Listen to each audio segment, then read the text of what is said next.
সুনামগঞ্জের দোয়ারাবাজার উপজেলার সীমান্তবর্তী নরসিংপুর ইউনিয়নের নসিমপুর গরুরহাটের ইজারা ও ভারতীয় গরু মহিষের ব্যবসাকে কেন্দ্র করে দীর্ঘদিনের ব্যবসায়িক দ্বন্দ্বের জেরে সংঘটিত হয়েছে আহাদ মিয়ার হত্যাকাণ্ড।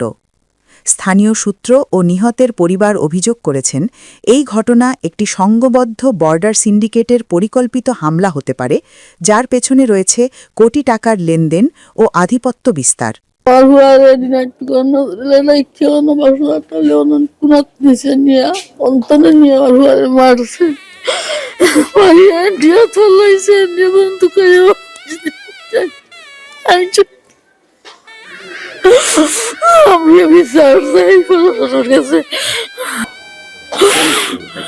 আমার নাম হুসাইন আহমদ নাইম, নাম আব্দুল আহাদ।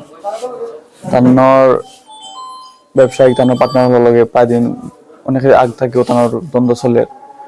তো 14 তারিখ রাত্রে 11টার দিকে তানোর লগরে একজনে, তার নাম নজরুল, তান্ডে ডাকিয়া বাড়ি থেকে বাহিরে নিশ্চয়।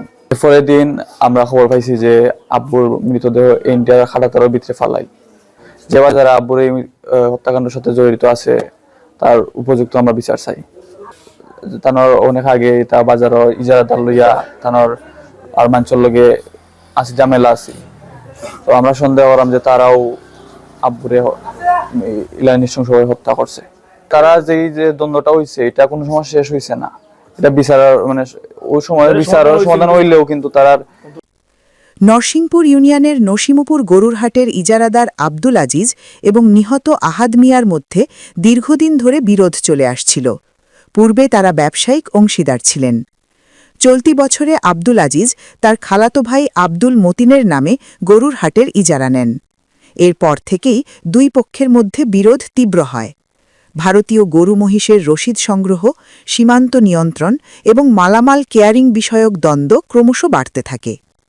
পরিবারের দাবি, ঘটনার দিন রাতেও আহাদ মিয়া বাড়ির পেছনের একটি খড়ের ঘরে মাদক সেবন করছিলেন। আমার বাচ্চারে যে বাজারের একটা ডাক আছে, সিট নিয়ে তার লগে একটা দ্বন্দ্ব আছে। এরপরে গাং বালু ডাক নিছে, এটা নিয়েও তার সবার শত্রুতা নেই। ব্যবসা নিয়েও আছে শত্রুতা নেই। এইটার উপরে ভিত্তি করে তারা আমার বাচ্চারে কর্তাকে ডেকে নেওয়া। 4 জন মাদক সেবনরত অবস্থায় তাদের একটি ভিডিও সংরক্ষণ করা হয়েছে। পুলিশ নিহতের বাড়ির আশপাশ থেকে আহাদের পরনের টি-শার্ট, জুতা, গ্যাস লাইট ও কাঠের রুল উদ্ধার করলেও তা গ্রহণ করেননি।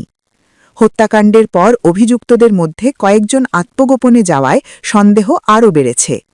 নিহতের পরিবার জানান, পিয়ারুল নামের এক ব্যবসায়ী আজিজের মাধ্যমে লতিফ ও তৈমুস নামে 2 ব্যক্তিকে নসিমপুর বাজার এলাকায় ভাড়া বাসায় রেখেছিলেন, যাদের হত্যাকাণ্ডের পরপরই সরিয়ে নেওয়া হয়। পিয়ারুল অবশ্য দাবি করেন, ব্যবসা বন্ধ হওয়ায় তিনি তাদের হরিপুরে নিয়ে গেছেন। আজিজের কাছে তার 1.5 থেকে 2 কোটি টাকা পাওনা থাকার কথাও স্বীকার করেন তিনি। স্থানীয়রা বলছেন, হত্যাকাণ্ডটি সীমান্ত বাণিজ্য এবং সিন্ডিকেটের লেনদেন নিয়ন্ত্রণের জন্য সংঘটিত হতে পারে, যদিও বিষয়টি এখনও তদন্তাধীন রয়েছে। নসিমপুর বাজার যে বিষয়টা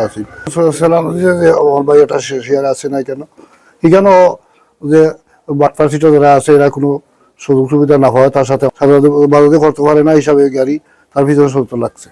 তার সাথে যে লোকগুলা চলাফেরা করছিল, এই লোকগুলা তার অন্তরঙ্গ থাকি আর এইগুলো গোটাইছে আমার বাইরে রাতে ডেকে নিয়ে। আব্দুল আহাদ সে আমার সে লোক। আমি তার লাশ উদ্ধার করার সাথে ছিলাম। লাশ উদ্ধার করিয়া যাওয়ার সময় পুলিশে আমি বারবার বলছি যে কিছু আলামত মিলছে লাশের, এই আলামতগুলা তুমি নিয়ে যাও। কিন্তু কোনো অবস্থাতেও সে এই পর্যন্ত জানাজার পরে এখন পর্যন্ত এই আলামতগুলা পুলিশে আমার কাছ থেকে নেয় না।